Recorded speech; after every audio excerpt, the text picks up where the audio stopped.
Nuestro Dios es bueno y bueno en gran manera. Este día domingo, que tradicionalmente hablando se conmemora, se recuerda precisamente este tema, la entrada triunfal de nuestro Señor Jesucristo en Jerusalén. Y digo tradicionalmente porque así igual es en diciembre sobre el nacimiento, y así hablamos de la tradición que está haciendo memoria, está recordando algo en particular. Y eso es lo que nosotros también queremos recordar, memorar en esta oportunidad. Y para ello vamos a estar leyendo en el Evangelio según San Mateo, en el capítulo 21 y versículos del 1 al 10. Dice el Señor en Mateo 21, 1: cuando se acercaron a Jerusalén y vinieron a Betfagé, al monte de los olivos, Jesús envió 2 discípulos, diciéndoles: id a la aldea que está enfrente de vosotros, y luego hallaréis una asna atada y un pollino con ella. Desatadla y traédmelos. Y si alguien nos dijere algo, decid: el Señor los necesita, y luego los enviará. Todo esto aconteció para que se cumpliese lo dicho por el profeta cuando dijo: decida la hija de Sión, he aquí tu rey viene a ti manso y sentado sobre un asna, sobre un pollino, hijo de animal de carga. Y los discípulos fueron e hicieron como Jesús les mandó, y trajeron el asna y el pollino y pusieron sobre ellos sus mantos, y él se sentó encima. Y la multitud, que era muy numerosa, tendía sus mantos en el camino, y otros cortaban ramas de los árboles y las tendían en el camino. Y la gente que iba delante y la que iba detrás aclamaba diciendo: Hosana al Hijo de David, bendito el que viene en el nombre del Señor, Hosana en las alturas. Cuando entró él en Jerusalén, toda la ciudad se conmovió diciendo: ¿quién es este? La pregunta que estaban haciendo acá los judíos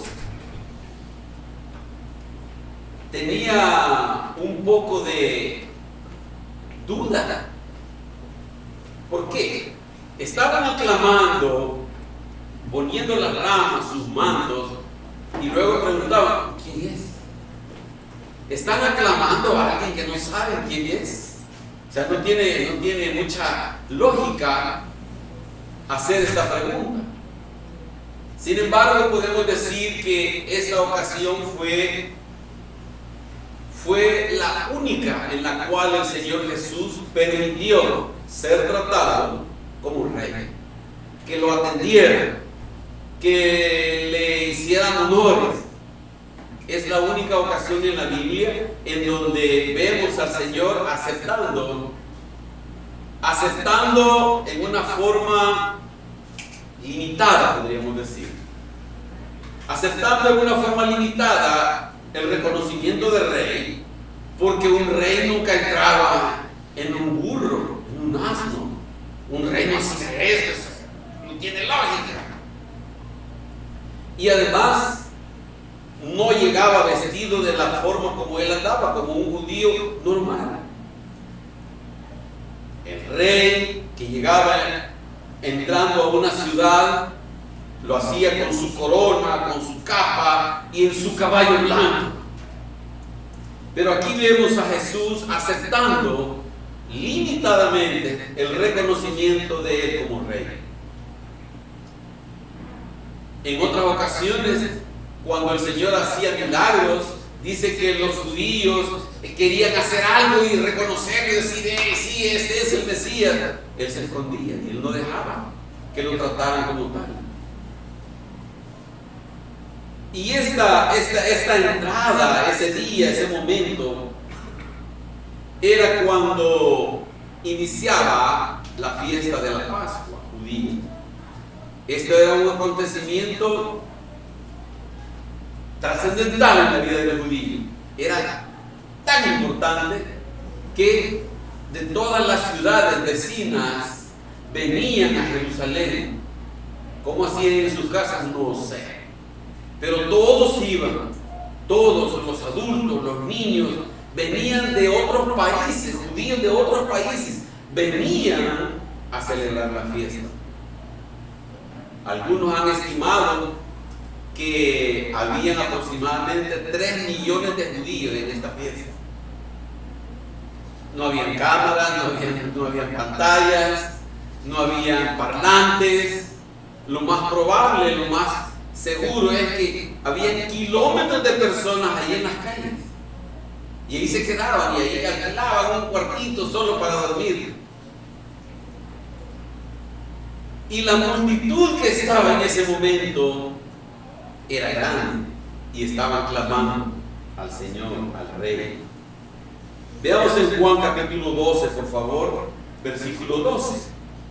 Dice que el siguiente día grandes multitudes que habían venido a la fiesta al oír que Jesús venía a Jerusalén tomaron ramos de palmera y salieron a recibirle y clamaban: Hosana, bendito el que viene en el nombre del Señor. ¿Cómo le declaraba? El Rey de Israel.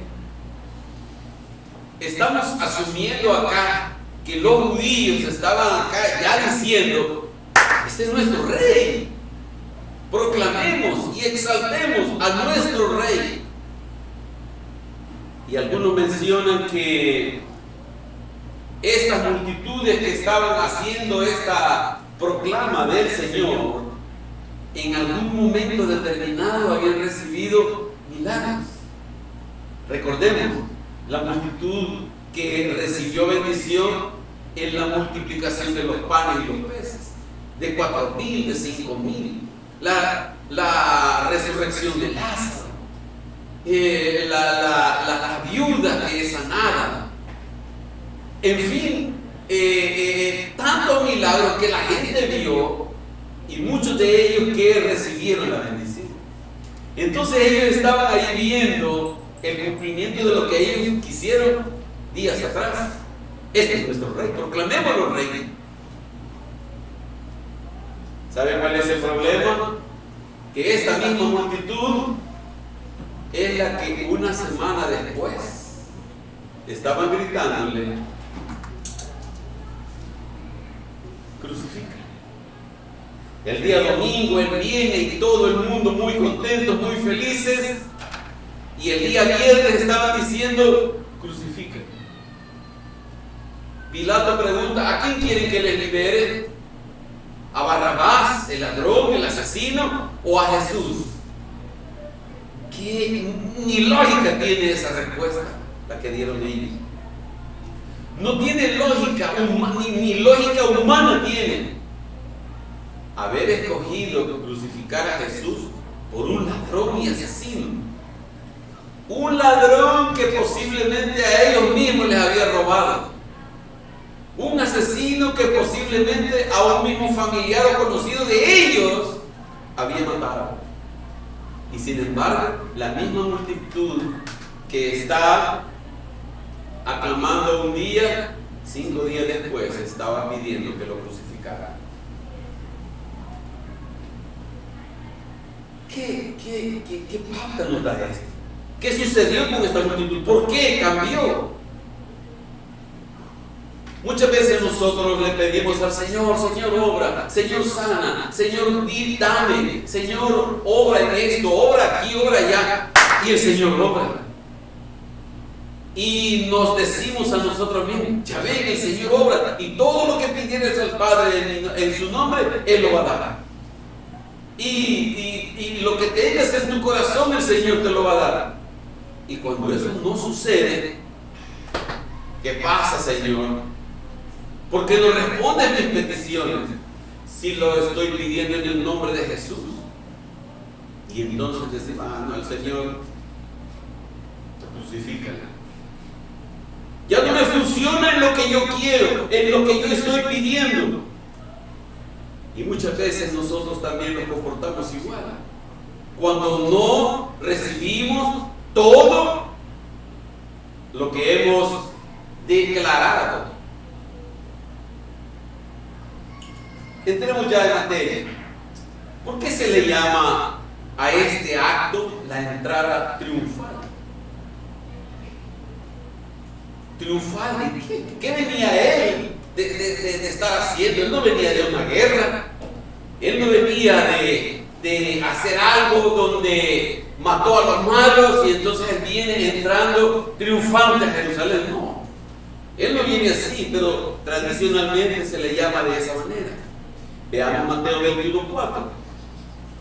Dice, todo esto aconteció para que se cumpliese lo dicho por el profeta cuando dijo, decid a la hija de Sión, he aquí tu rey viene a ti, manso y sentado sobre un asna, sobre un pollino, hijo de animal de carga. Esta profecía la encontramos en el libro de Zacarías.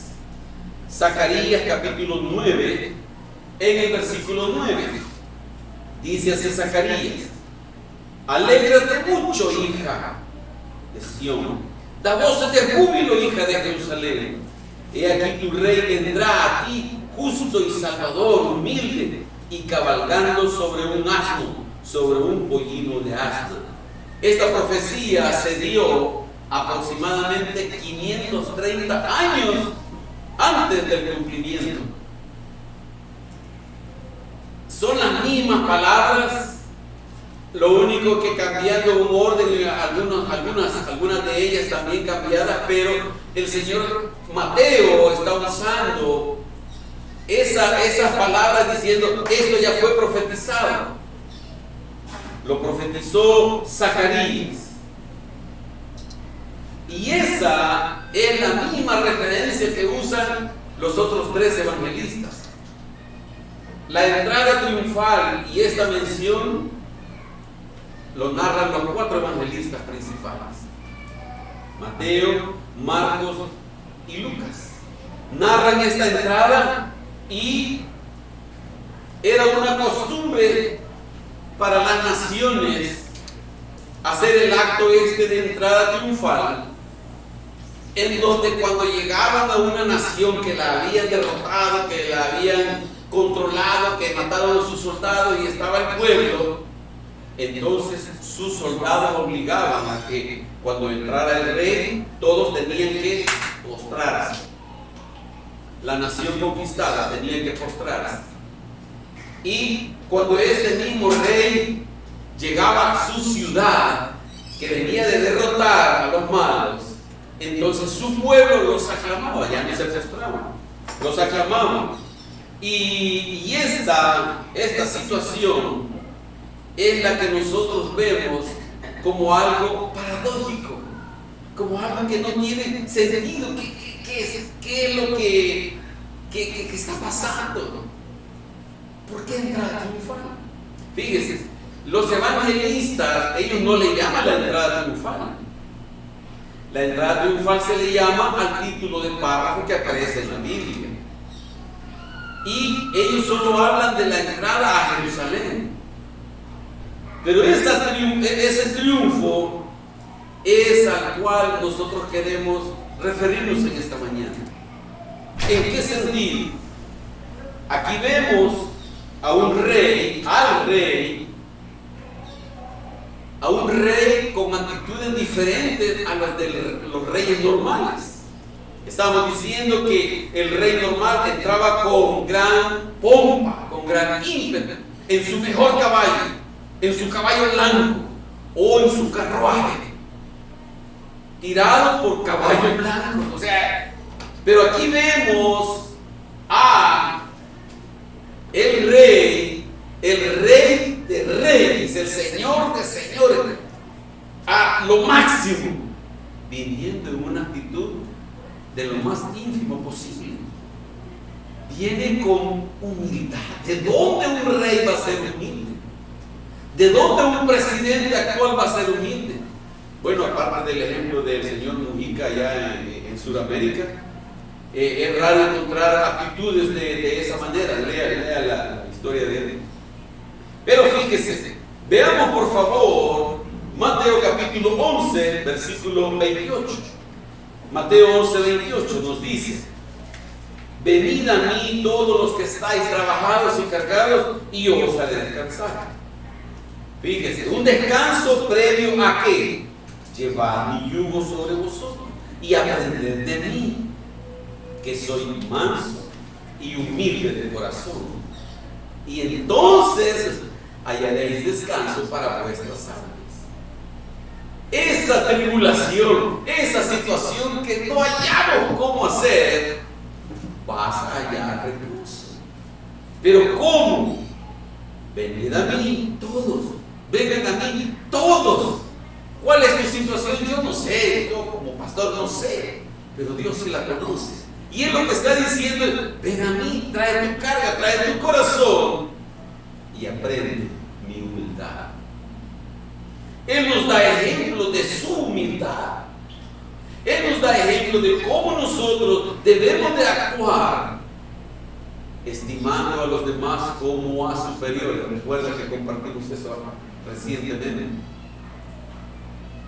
Y no es cuestión de decir: aquel o esta o ha hecho o ha dicho algo que se está sobrepasando de mi persona.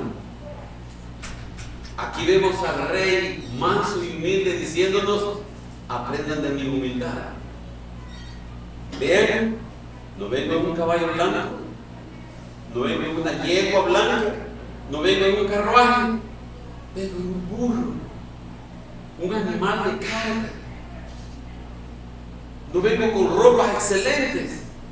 Aprendan de mi humildad. Yo soy tu ejemplo. Yo te estoy dando el ejemplo de cómo debe de ser tu vida. El rey te está diciendo: yo vengo humilde para que tú aprendas de mi humildad. Una humildad no en apariencia, una humildad de corazón, una humildad que nos lleva a guardar silencio y de decirle: Señor, Señor, obra en mi corazón, que yo pueda estimar a la otra persona como superior a mí. Sí, al de la limpieza, que yo pueda estimarlo como superior, no que lo sea, estimar, tenerlo en alta estima a la otra persona. Siendo el Señor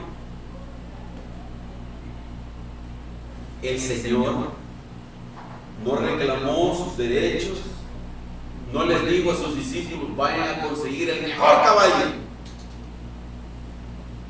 Anduvo en esta tierra estimando a los demás, estimando a los demás judíos como superiores a él mismo, y haciéndole milagros, haciéndole favores, ayudándoles en sus enfermedades. Él no reclamó sus derechos como dueño de toda la creación, de todo cuanto existe. Él bien hubiera dicho: el rey que se venga a postrar a mí, el rey de los judíos que se venga a postrar, tenía derecho de hacerlo, tenía el poder para obligarlo a que se fueran a postrar delante de él. Sí, es cierto. Al final de esa semana, el día domingo, ella había muerto, lo fueron a sepultar, y estando en esa cruz nos lleva a leer Colosenses capítulo 3. Mire lo que dice: ese sacrificio en la cruz es realmente la entrada triunfal de Él en esta tierra. es realmente la entrada triunfal a la cual Él está llegando en Jerusalén y entrando ese día domingo, no por una victoria que venía de hacer, sino por la victoria que iba a tener 6 días después. Colosenses capítulo 3, versículo 1. Si pues habéis resucitado con Cristo, buscad las cosas de arriba, donde está Cristo sentado a la diestra de Dios. Él se levantó de entre los muertos. Él dijo: yo pongo mi vida y la vuelvo a tomar. Él se despojó andando en esta tierra. Imagínense, yo solo en Facebook he visto ahí de personas adineradas que se disfrazan de personas necesitadas, se visten como pobres y llegan a su empresa y conocen cómo son los empleados y cómo tratan a los empleados y nadie sabe que él es el dueño. Yo solo esos ejemplos en Facebook he visto.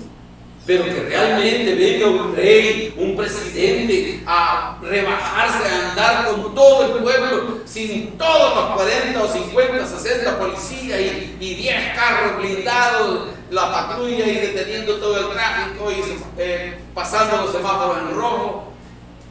Nadie hace eso. Y aquí vemos al Rey de Reyes y Señor de Señores viniendo aquí entre nosotros, enseñándonos su humildad. Y dice que Él asciende y que se sienta a la diestra del Padre. ¿Cómo? No tiene lógica que estando Él ya en esa posición, Él diga: Padre, voy a hacer tu voluntad a la tierra y me voy a despojar de todo cuando yo soy como Dios. Y voy a ir a nacer. ¿Dónde nació? En un pesebre, en un lugar sucio, maloliente, en un lugar incómodo. No había espacio para ellos en el mesón. No había dónde. No llegó a nacer al palacio del rey. No llegó donde Herodes. Cuánta humildad en este rey, a la cual nosotros necesitamos aprender. El Señor ha triunfado sobre la muerte y el pecado. El Señor dijo: ¿dónde está, oh muerte, tu aguijón? ¿Dónde, oh sepulcro, tu victoria? ¿Dónde está?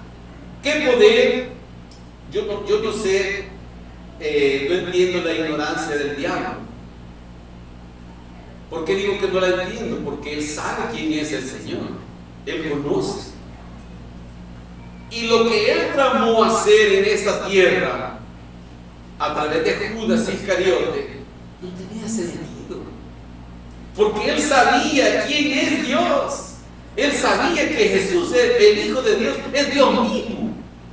Entonces, en su ignorancia, él trama acá algo que va en favor del plan de Dios. ¿Qué hubiera pasado si Judas no lo entrega? ¿Qué hubiera pasado si los romanos no le hacen caso a los judíos? ¿Qué hubiera pasado si el sacerdote judío dice: no, suéltelo, no le paguemos nada a Judas, no hagamos nada? Déjenlo que entre. Déjenlo que llegue a Jerusalén y que predique. ¿Qué va a pasar? Pero Satanás funcionó en cumplimiento del plan de Dios para que él fuera crucificado, porque ese era el plan de Dios. Y resucitar. E ir a las huestes espirituales, como dice la Escritura, a traer la cautividad que estaba cautiva. Y sacar a los que esperaban en el Antiguo Testamento del Hades y llevarlos a la presencia de Dios. Ahí se proclamaba la victoria de la razón de esta entrada triunfal. Si no hubiera pasado eso, ¿qué sería de nuestras vidas? Estaríamos todavía en nuestros delitos y pecados. Y por esa razón podemos nosotros reconocer: Señor, esa entrada triunfal fue porque tú triunfaste sobre el pecado y sobre la muerte. entonces sí hay sentido, hay razón de decir gloria a Dios, hosana al Señor, bendito el que viene en el nombre del Señor, porque Él nos ha rescatado. Gracias, Señor. Lo segundo que queremos ver en esta oportunidad es la entrada del Rey. San Juan capítulo 12, versículo 13 nos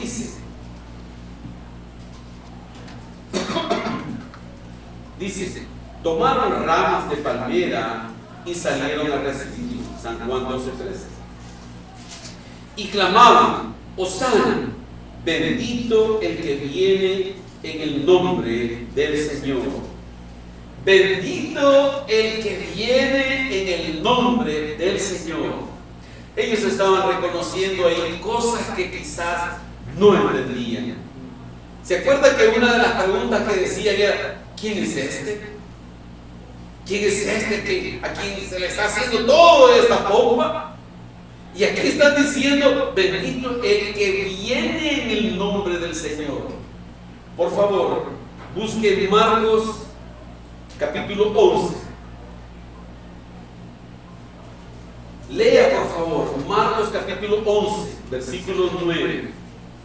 Y los que iban delante y los que venían detrás daban voces diciendo, hosana, bendito el que viene en el nombre del Señor. Esta palabra, Señor, en el griego es una palabra que se traduce más o menos como curios. Y esta palabra, fíjese, la implicación de lo que ellos estaban diciendo, de cómo ellos estaban alabando al Señor.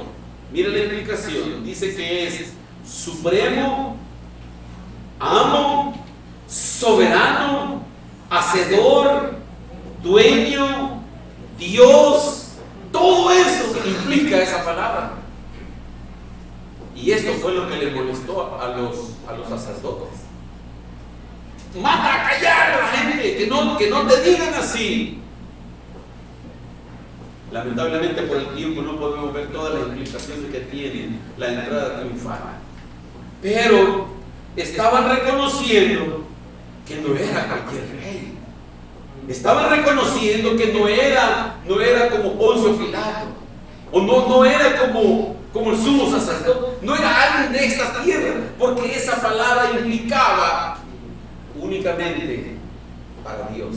Se aplicaba exclusivamente para Dios en el idioma griego. Y estando en el idioma griego, reconociendo esto, ellos están diciendo, el que viene en ese burro, viene en el nombre del Señor, viene en el nombre de Dios. Vea por favor el Salmo 118, versículo 26. Salmo 118, 26. Viene en el nombre del Señor, veamos.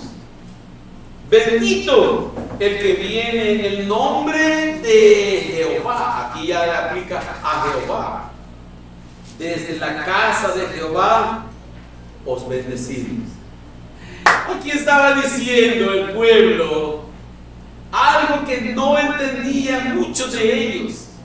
Él viene de Dios, viene de Jehová, es de su misma naturaleza. No es que Dios dijo, bueno, vamos a ver, voy a agarrar un ángel o voy a agarrar un querubín y por favor ve a hacer esto allá en la tierra. No. La implicación tiene que ver alguien que viene de su misma naturaleza hacia aquí a la tierra. Hermanos, esto es algo inaudito, algo inconcebible para la mente del hombre. Porque está diciendo que en la misma naturaleza de Dios, Dios mismo, el creador del cielo, de la tierra, el hacedor de todo cuanto existe, Él está mandando de sí mismo a esta tierra en humildad.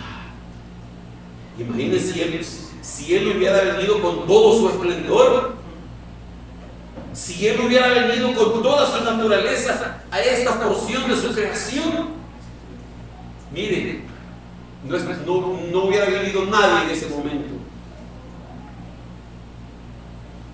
Si cuando Él fue arrestado y Él le preguntó a los romanos, ¿a quién buscáis? Cayeron todos con solo la pregunta. Viene en el nombre de Jehová, entonces este rey es digno de ser alabado. Marcos capítulo 11, versículo 9.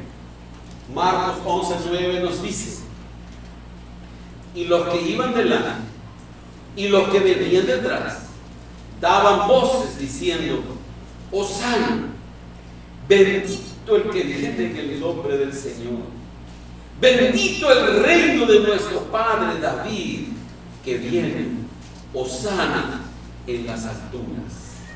Hosana al rey. Los que iban delante y los que iban detrás, todo el mundo iba cantando y reconociendo.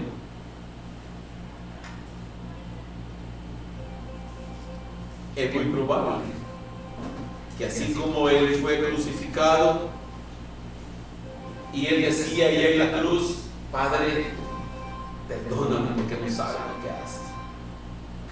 Haberlo crucificado, perdónalo, Padre, perdónalos. Muchos de ellos, cuando estaban cantando y dando estas alabanzas al rey, quizás no entendían lo que estaban diciendo. ¿Por qué digo que no lo entendían? Por lo que pasó 5 días después, por lo que sucedió el día viernes. No lograron entender, discernir, ver la implicación de esto que ellos mismos estaban reconociendo. Estaban reconociendo que era descendiente de David, del gran rey David, el mejor rey que había existido en el Antiguo Testamento. Y este rey es digno. Miren, hoy experimenté esto, fíjense, una frustración hoy. Vea el Salmo 145, por favor. Salmo 145, versículo 3. Dice así: grande es Jehová y digno de suprema alabanza, y su grandeza es inescrutable, que no se puede comprender, que no se puede llegar al fondo, que no se puede estudiar, no se puede escalar, no se puede. Y digo que me sentí frustrado porque todavía tengo el problema en mi garganta. Y yo cuando estaba cantando y queriendo, sentí que mi corazón se rebosaba, empezaba a toser. Ay, Señor, quiero cantarte, quiero alabarte, porque el Señor es digno de suprema alabanza. No de una alabanza que Cordero de Dios, el Cordero de Dios, inmolado desde el principio de la creación, murió. Nuestro Dios, su Dios, es digno no de cualquier alabanza. No, si vamos a cantar así como que fuera una procesión, mejor.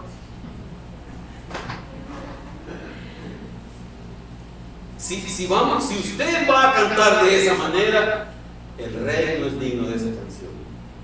El rey, el Señor, el Dios todopoderoso, el creador, Él no es digno de esa alabanza. Y es como que el que preside dice: vamos, hermano, y todos cantemos así. No necesitamos que nos den. Es que brote, que rebose, de querer estar desde temprano. Señor, yo no me quiero perder. Desde que oramos el inicio, Señor, yo quiero estar ahí. Pero nosotros le damos vuelta a la tortilla y decimos: no, hay que esperar que empiecen los cantos ahí, entonces llegamos.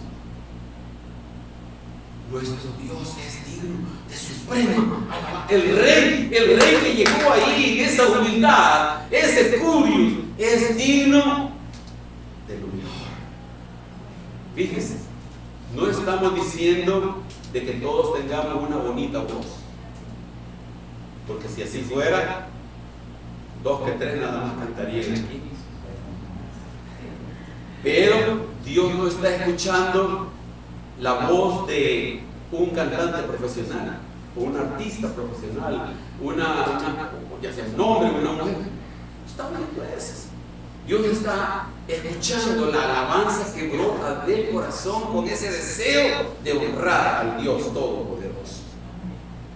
La actitud es: Señor, yo te voy a honrar porque tú eres el Señor y eres digno de suprema alabanza. El Rey de Reyes y Señor de Señores es digno de la mejor calidad de alabanza que usted le pueda dar. Yo no sé si hay alguna actividad pública donde usted vaya, por decir, al estadio, un concierto cristiano, lo que sea, pero ahí la gente se aloca. La gente se aloca, canta, se quita la camisa y mire, y la gente sale ronca, cantándole a Messi, a Ronaldo, a la selecta, a cantantes cristianos, a grupos cristianos, y presentándonos delante del Señor lo hacemos con temor, con miedo, y allá toda locura y caminan sin la camisa, dice, cuando ha metido el gol el equipo. ¿Quién es más digno sino nuestro Dios? Lo tercero que queremos ver en esta oportunidad es precisamente sobre eso, que es lo último que hablamos. ¿Dónde está la honra del Rey que ha entrado a Jerusalén, que está entrando el día domingo? ¿Dónde está la honra? No se trata solo de honrar a Dios diciéndole en ese momento: gloria a Dios, bendito el que viene en el nombre del Señor, Hosana. Esa no es la honra del Rey. El Señor le hace esta pregunta: ¿dónde está la honra del Señor? El Señor hace la pregunta y le pregunta a los siervos, a todos los que le sirven de una u otra manera. Malaquías capítulo 1, versículo 6.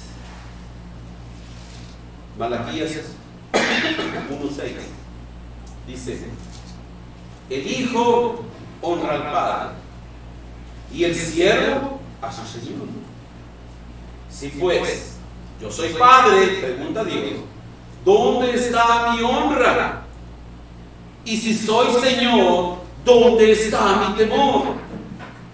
Dice Jehová de los ejércitos: a vosotros, oh sacerdotes, que menospreciáis mi nombre y decís: ¿en qué hemos menospreciado tu nombre?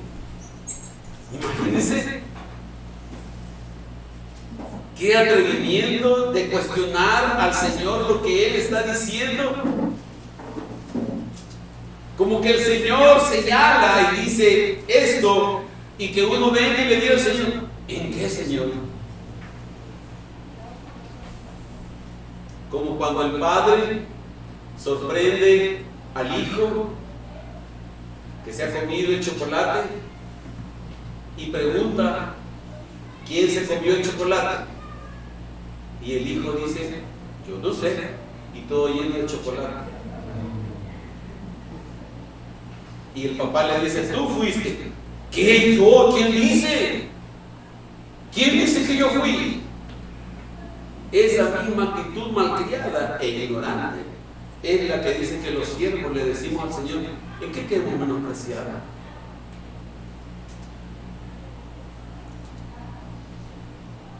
Pero esta pregunta no es solo a los siervos.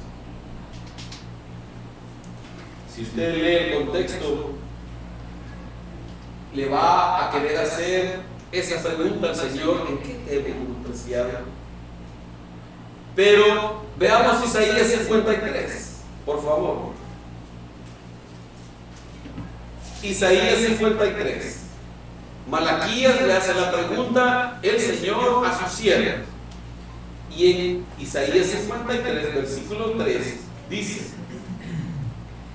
despreciado y desechado entre los hombres, varón de dolores, experimentado en quebranto, y como que escondimos de él el rostro, fue menospreciado y no lo estimamos. ¿Sabe usted la implicación de la palabra menospreciar?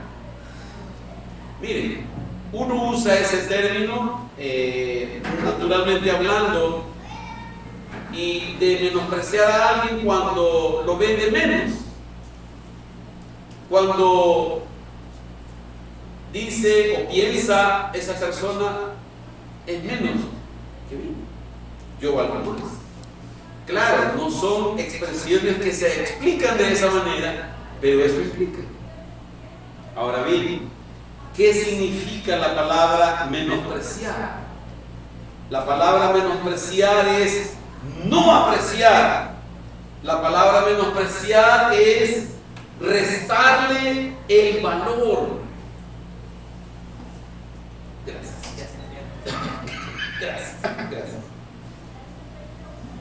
Me pongo a toser solo porque vi el agua ya.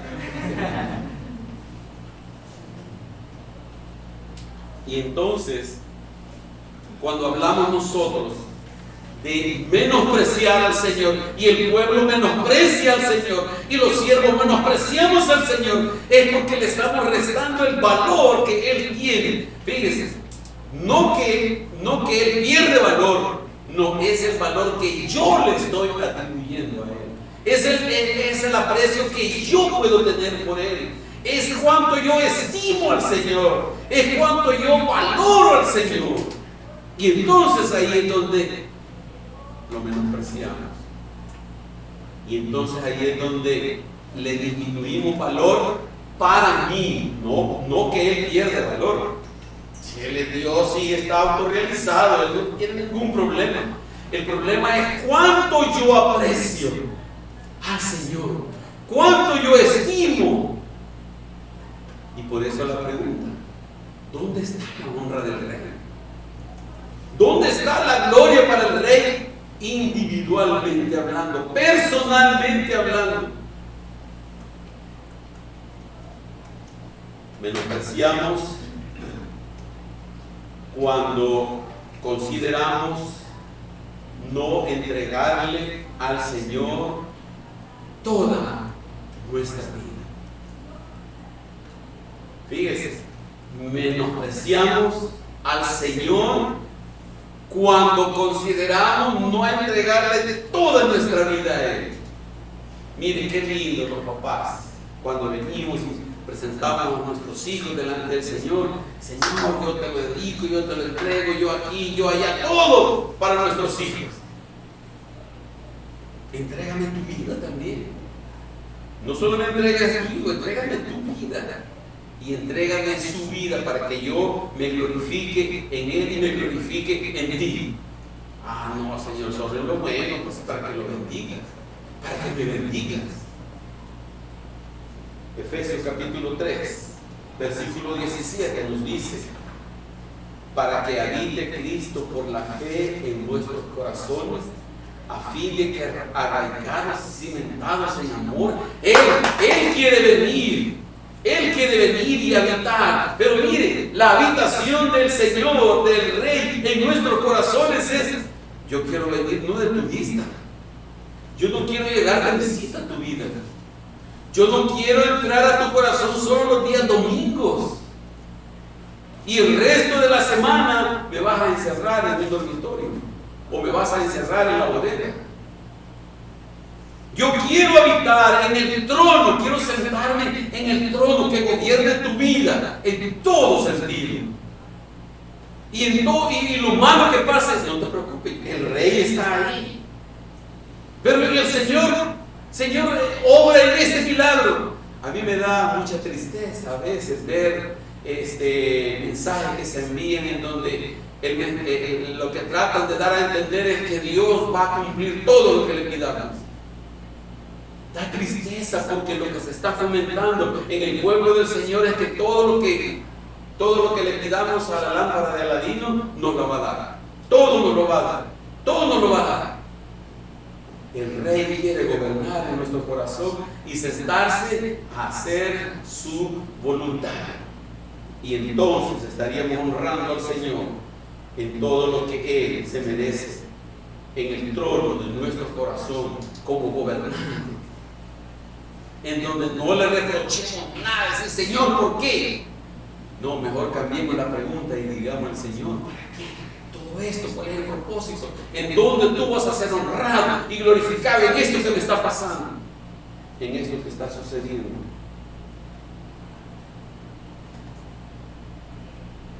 Quiero hacer una lectura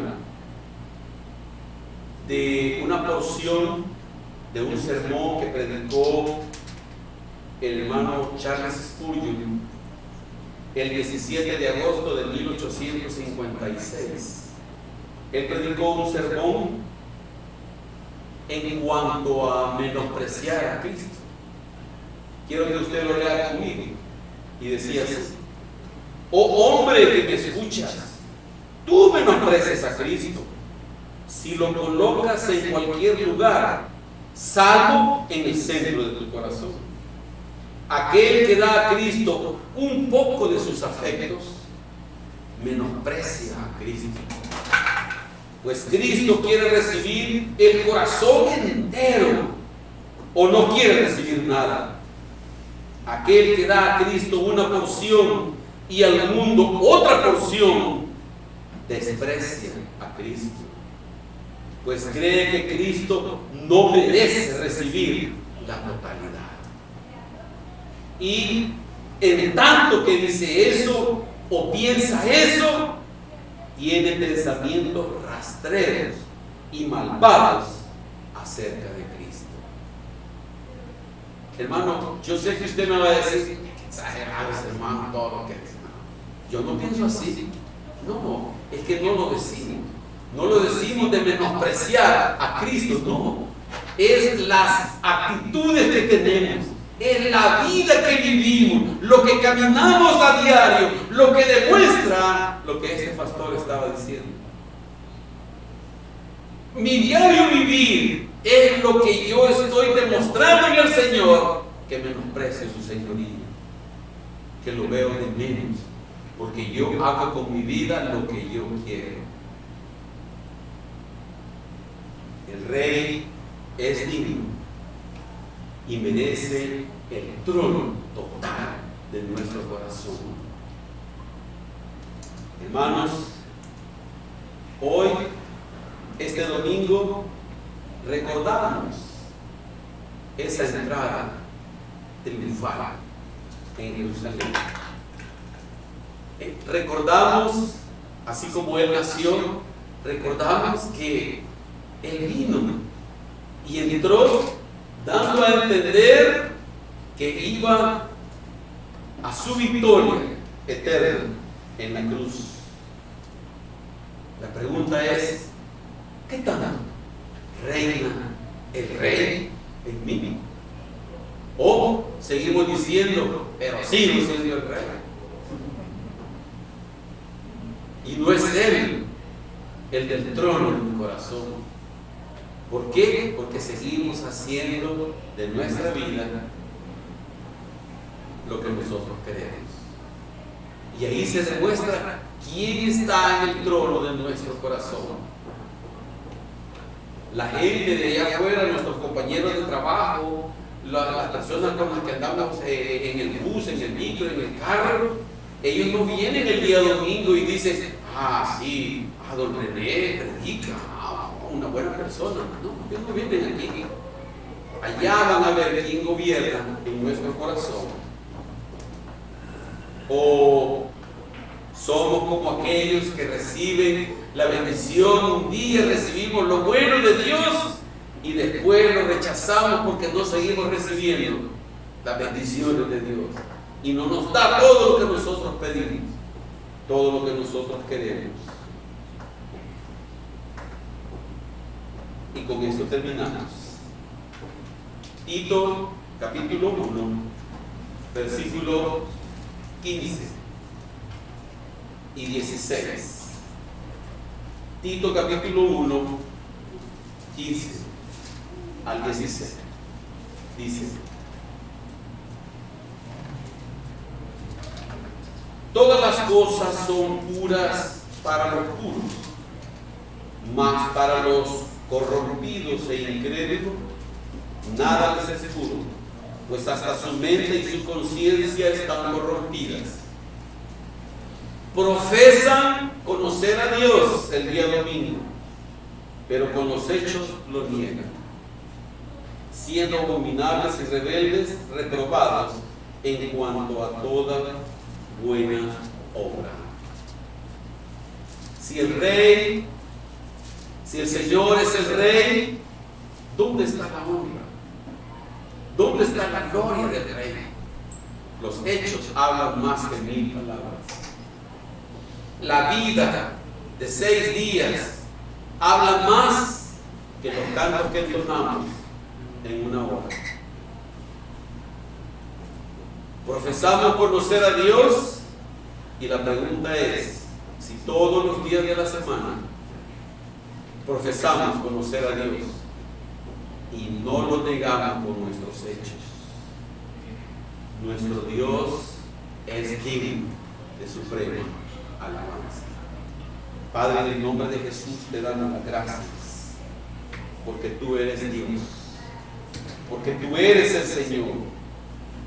Padre, te damos las gracias, porque tú eres el Dios Todopoderoso, porque tú eres el Rey, porque tú eres el Curios, el Hacedor, el Dios, el Omnipotente, el Todopoderoso, y tú eres digno de suprema alabanza.